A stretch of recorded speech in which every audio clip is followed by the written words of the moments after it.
Eu tenho certeza, George, que as mulheres farão a diferença no próximo ano e com certeza fazer o que os homens não fez. Espero que elas tenham apoio, né, como os homens sempre tiveram, né? Eu acho que parabenizo, né, o seu apoio porque é fundamental que as mulheres cada vez mais possam ter possibilidade de exercer, né, esse talento, né, e fazer a diferença e ter também, né, um apoio do Estado, né, das federações, né, para que elas possam conseguir realizar e, quem sabe, trazer a taça da Copa do Mundo das Mulheres. E por falar de mulheres, seu presidente, está acontecendo hoje uma mobilização nacional e digital para a aprovação do PL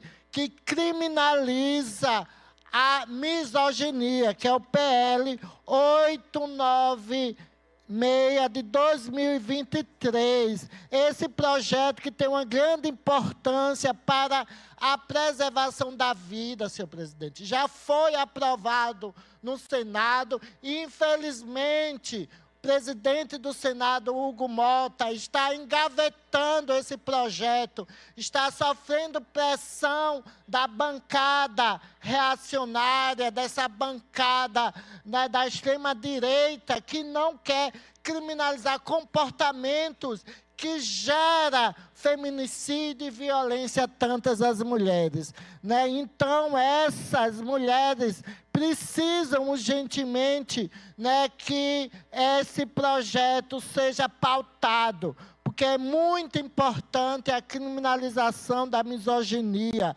porque, infelizmente, né, as vidas das mulheres não podem, né, ser moeda de troca, né, e de discussão sem que haja essa participação, né, e essa urgência na criminalização, já que, infelizmente, senhor presidente, né, a violência contra a mulher aumenta, e principalmente nesse momento em que as redes sociais, né, os grupos criminosos de tal machosfera e Red Pill utilizam da liberdade que tem nas redes sociais para estimular comportamento e discurso de ódio, não só contra as mulheres, mas contra também os grupos minorizados. Então, toda a minha solidariedade, a minha pressão, e que, né, esse projeto possa ser voltado, porque daqui uns dias, senhor presidente, já vai entrar em recesso a Câmara de Deputados, esse projeto que já está há meses lá no Congresso Nacional, não está sendo voltado por pressão aí de grupos ligados à extrema-direita. E é inadmissível, né, que parlamentares se utilizem, né, do seu mandato, do seu cargo, para barrar um projeto tão importante para a vida das mulheres. Então, criminalização da misoginia já, e a mobilização pela aprovação do PL 896 de 2026, o PL da misoginia. E também, senhor presidente, ontem, né, dia 13 de julho, o Brasil celebrou os 36 anos do Estatuto da Criança e do Adolescente, o ECA, uma legislação que representou uma ruptura histórica com a antiga lógica da tutela e da punição da pobreza, e que afirmou de forma inequívoca que crianças e adolescentes são sujeitos de direitos e destinatários de proteção integral e prioridade absoluta. Mas, infelizmente, os números no Brasil relacionados à violência em relação a este grupo de pessoas são alarmantes. Em 2024, o Disque-100 registrou mais de 657 mil denúncias de violações de direitos humanos, sendo crianças e adolescentes o grupo com maior número de vítimas identificadas, que foram quase 290 mil registros. Isso representa, em média, 33 denúncias por hora envolvendo crianças e adolescentes em nosso país. E não estamos falando de estatísticas abstratas, estamos falando de crianças reais e vamos lembrar de alguns casos recentes. Na semana passada, o Brasil ficou estarrecido com o caso de um menino de apenas 3 anos que morreu após sofrer agressões praticadas pelo próprio pai lá no Rio Grande do Sul. Segundo as investigações, a motivação teria sido o fato de a criança não ter dado bom dia ao acordar. Um menino de 3 anos perdeu a vida porque não cumprimentou o pai ao despertar. E isso é um absurdo. Também, recentemente, imagens de uma menina de apenas 3 anos sendo violentamente chutada pelo próprio pai chocaram o país e expuseram mais uma vez a brutalidade que muitas crianças enfrentam dentro dos seus próprios lares. E aqui em Sergipe, no município de Tobias Barreto, a população acompanhou recentemente a prisão de um homem investigado por estupro de vulnerável contra o próprio filho de apenas 100 anos de idade. São casos diferentes, mas todos carregam algo em comum. A violência contra crianças continua sendo praticada muitas vezes justamente por aqueles que tinham o dever de protegê-las. Por isso, não basta apenas nos indignarmos, é preciso fortalecer os conselhos tutelares, fortalecer os CRAs e os CREAs, a assistência social, a saúde pública, a saúde mental, infanto-juvenil e fortalecer a escola pública, né, para que a gente possa poder prevenir e inibir esses casos, já que, infelizmente, muitas situações dessas são descobertas, né, dentro do contexto escolar. E uma reflexão que vem aqui é a seguinte, né, que eu fico também muito triste é saber que alguns parlamentares, como existe um movimento, né, de discurso de ódio contra as pessoas trans, ficam mais preocupados com nós, mulheres trans, onde nós, mulheres trans, vamos fazer xixi, vamos usar o banheiro, em vez de se preocupar tanto de combate à violência contra as mulheres, né, com a aprovação do PL da misoginia, contra a efetivação e o fortalecimento, né, do ECA, nesse estatuto tão importante na garantia de proteção contra as crianças. Isso demonstra a hipocrisia desses grupos que, desde legislar, né, trabalhar para garantir que leis como o ECA sejam realmente efetivadas, preferem perseguir e tirar direitos de pessoas já historicamente vulnerabilizadas. E, em Sergipe, os números são preocupantes. Dados da Secretaria de Segurança Pública e do Ministério Público de Sergipe revelam que a nossa rede de proteção precisa de socorro imediato. No balanço oficial emitido em janeiro de 2026, a Delegacia Especial de Proteção à Criança e o adolescente informou que, ao longo do ano de 2025, instaurou 357 procedimentos policiais específicos para investigar crimes contra o público infanto-juvenil aqui em Sergipe, conforme foi divulgado na própria página oficial da Secretaria de Segurança Pública de Sergipe.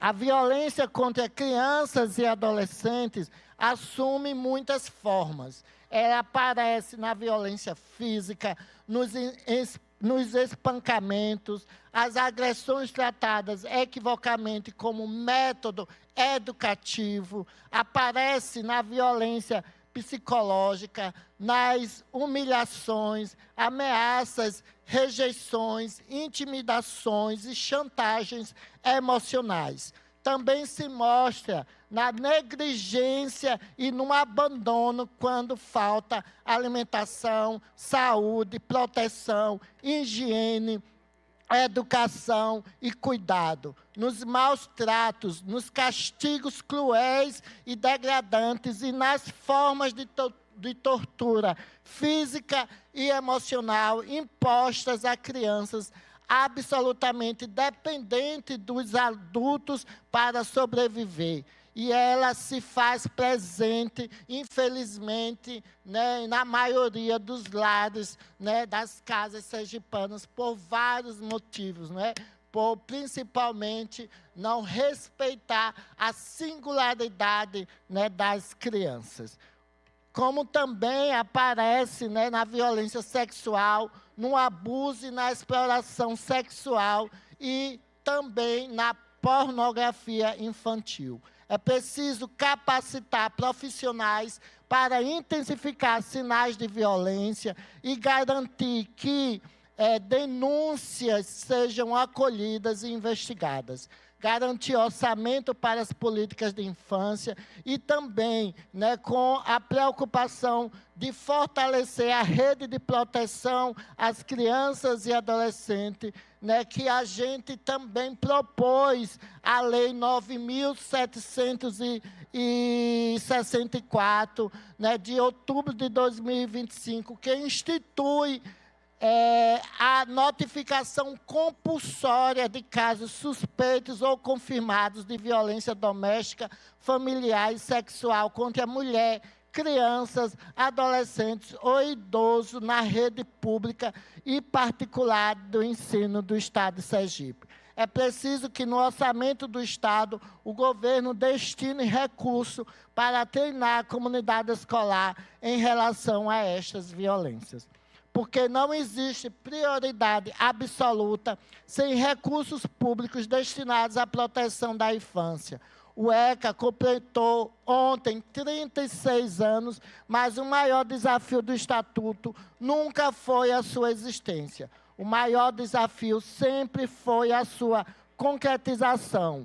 Nenhuma criança deveria ter medo de voltar para casa. Nenhuma criança deveria ser silenciada quando pede ajuda. Nenhuma criança deveria morrer porque os adultos e os Estados falharam em proteger. Então, viva o ECA, que cada vez mais a gente possa fortalecer, né, com políticas públicas, com emendas parlamentares. Aproveito para parabenizar e saudar Leira Hora, Vivian, que faz parte, né, integrante da Sociedade Maria Cristo, faz parte do núcleo Irmã Brígida, lá em Santa Maria, que desenvolvem ações, né, para garantia, né, também de dignidade, não só às mulheres lá de Santa Maria, mas para as crianças e adolescentes. Tenho a honra de, em 2010, 2011, juntamente com Leila, né, ser uma das educadoras infantis lá no projeto, né, e hoje, vendo que, né, essas crianças que foram acolhidas, amparadas, possam, né, estar, né, estudando, se desenvolvendo. Então, parabéns.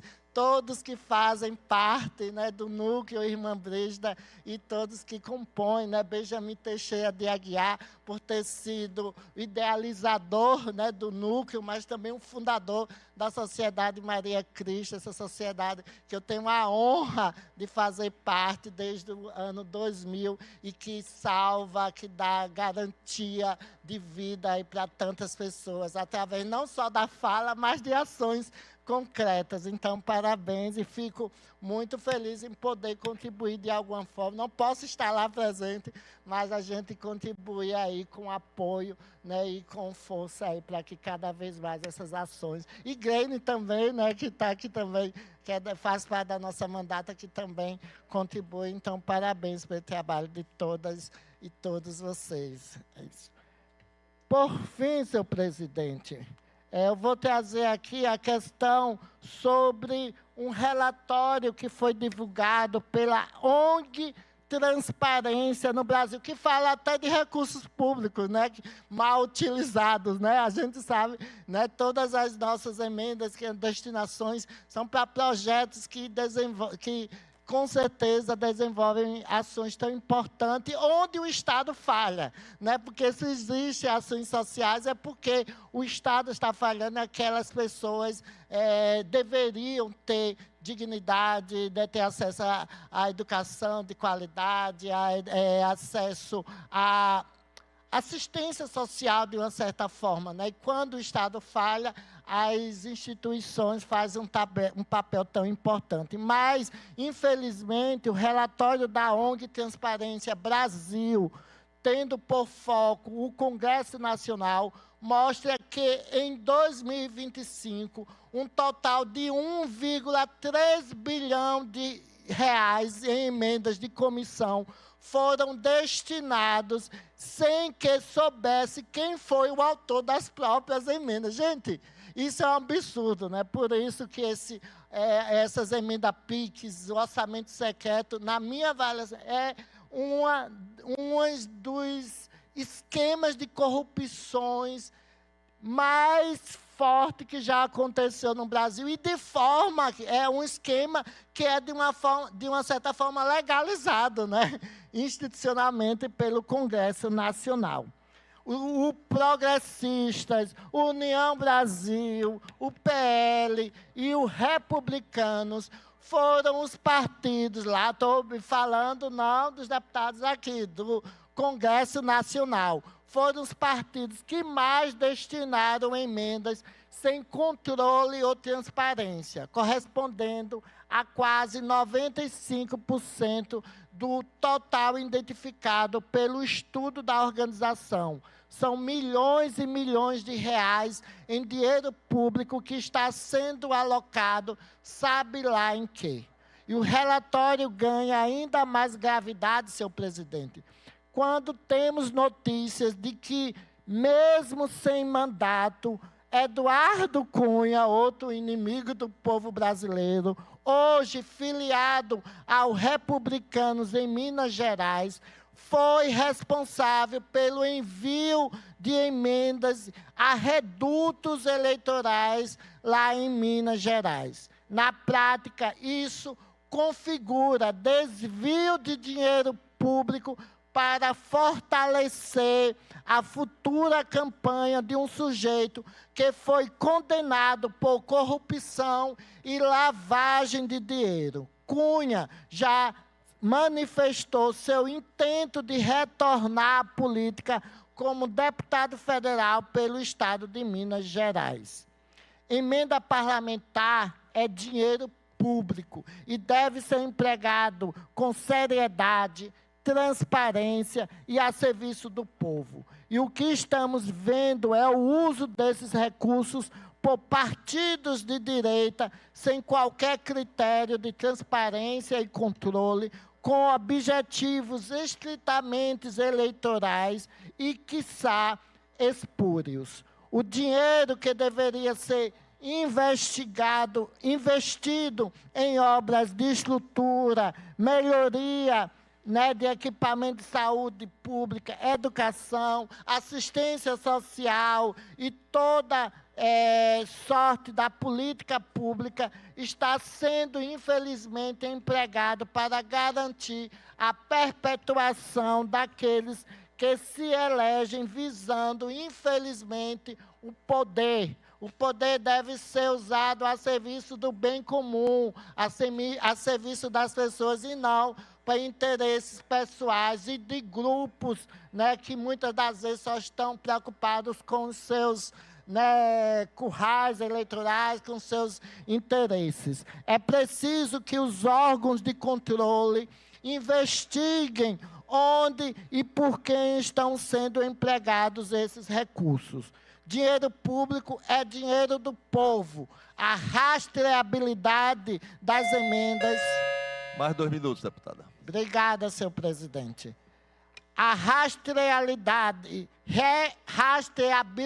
das emendas é essencial para a garantia do adequado uso do dinheiro público e para que oportunistas não utilizem essas verbas para a troca de favores eleitorais, principalmente nesse ano de eleição. Então, toda a fiscalização, todo o controle é importante. Eu sempre digo, né, quando o governador faz show, seja no Arraial do Povo, a prefeita aqui no Forró Caju, não é o dinheiro da prefeita, não. É o dinheiro do cidadão e cidadão, é o dinheiro do orçamento público. E não, o governador fez isso.